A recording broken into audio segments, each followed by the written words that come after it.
donc non note d'espoir effectivement société boo mën di jël. oui crime moom fait social la. société boo mën di jël dafay am. xëy na moo tax Pape Djibril ma tuddee ko société du 21e siècle. exactement xëy na ñun rek. xëy na proportion bi. proportion bi bu inquiétante ci lañ ne nag nañu def taxaw seetlu. ce désir là de vivre en société sax pour mën a parer à certaines éventualités. loolu moo tax ci wàllu sécurité ñu jël daal di am ñoo xamante ni ñoom lañ ko jébbal. ñu amee monopole. de la violence. mooy état. wala ñi nga xamante ni ñoom ñoo ŋànk société boobu. donc proportion bi la ñuy te bu ñu eggee ci bu ñu inquiété woo Sénégal sax ci proportion bi.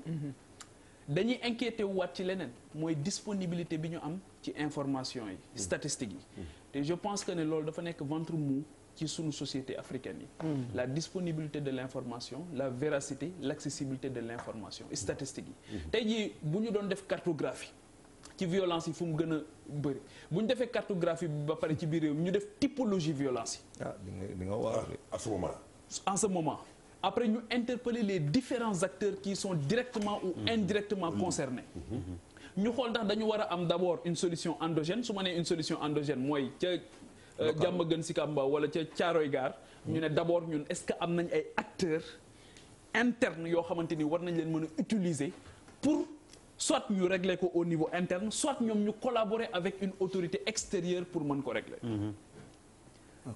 Donc le phénomène criminel. waaw phénomène bi. nan lañ koy jàngatee.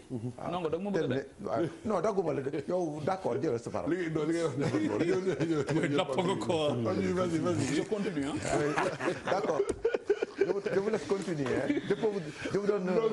kii man la yëpp tam yëpp la. non parce que lui c'est un défenseur des voitures. non opposant la sax. mais yaa ngi yàq nit lu bàyyi ko mu góor donc bàyyi ko mu yegg léegi journaliste nga da nga jàng li ñu tudde enjambement. mooy ça c'est en sociologie et psychologie. bul ko nangu. l'enjambement. bul ko nangu parce que en psychologie c'est une catastrophe. non waxul ak man boobu lay wax. non yow lay wax man doo journaliste. mais xam nga fan la dëkkaloo. xam nga enjambement par exemple en 1989 quand on est allé avec les Mauritaniens defe naa 89. violence ba fa la judd. l'enjambement c'est ça. mooy on est sorti de notre état pour aller faire ce que loo xam ne exact. léegi pour poursuivre léegi ma jàpp ne problème bi ñu gën a am effectivement buuba note d'espoir lay joxe. note d'espoir mooy il faut jamais jeter le bébé avec l'eau. Il a raison, oui. malheureusement ñi ñu war a utiliser ñooñu cette jeunesse là bi nga xamante ne ñoo ngi ciy am yaakaar war leen utiliser mais le plus souvent duñ leen boole ci dara. oui je suis d'accord avec toi. le plus souvent duñ leen boole ci dara. parce que xëy na mënuñu saaga. mënuñu fight ci mbedd bi. mënuñu dóor. ils sont civilisés te pare wuñu aussi pour nekk booyu kenn. pour ne da ngay défendre nit au lieu de défendre un idéal. wala soit benn principe bu mag a mag. wala une idéologie bu fekkee mën nañ ko woowee noonu.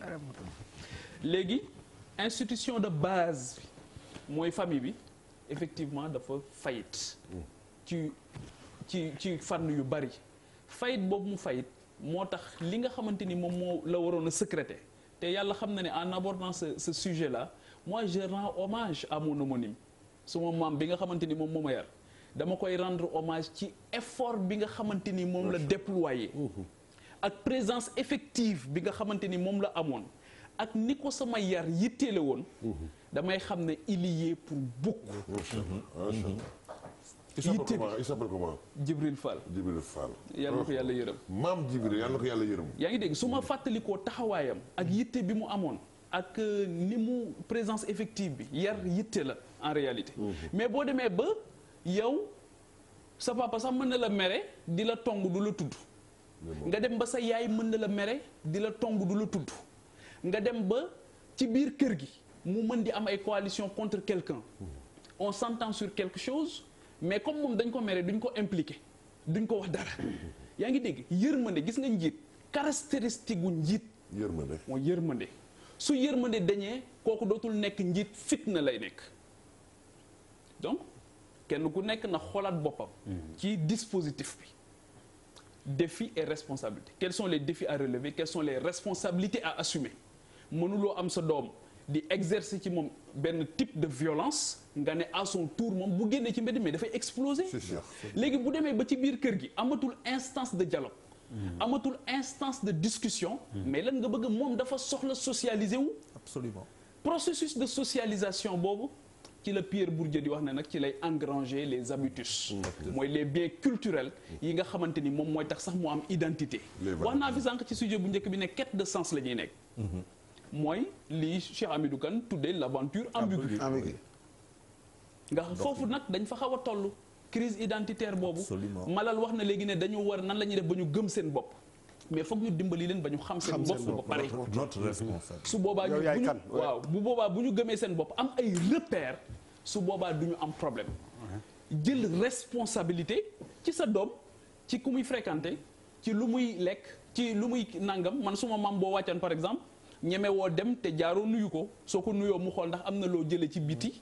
indaale ko te bàyyiwu ko te bi ngay génn yóbbaale woo ko woon ba ci sa jargon da doon xool day dégg nga wax dara mu ne la bu ma déggati nga wax loolu delloo ko fa nga ko jëlee la lay wax il te choque yaa ngi dégg donc je pense que yenn saa yi sax ñu ne les parents ont démissionné man dama naan leen vous êtes trop tendre y en a qui n'ont jamais été à l'œuvre bay démissionner parce que pour démissionner il faut avoir été à l'œuvre donc je pense que c'est un travail constant qu'il faut faire et que tey jii ñu xool au niveau national est-ce qu'on a une stratégie nationale tey pour la jeunesse ñoo ngi wax naan dañu war a capter dividende démographique jeunes yeeg yooyu en Afrique mais il faut qu'on donne un contenu aujourd'hui la prolifération des organisations non gouvernementales ak nit ñi demee di régler war a rek ñooñu ñooy jël jeunes yi war leen a régler le problème yoo xam seen parents yi ñoo ko waroon régler nga jël tey jii société bi egg ci état de décrépitude boo xamante ni dañu am bàjjenu gox c'est parce que le bàjjen biologique la bàjjen biologique anam. ba ñu war a am bàjjenu gox. te ni ñu amee bàjjenu gox je suis désolé la ñu amee nijaayu gox. non léegi am na nijaayu gox qui éduque en réalité. D'accord. On élève, on n'éduque plus. On élève, on n'éduque plus. J'ai une question. J'ai une question pour le criminologue. waa Aïcha waxal Malal. mais ça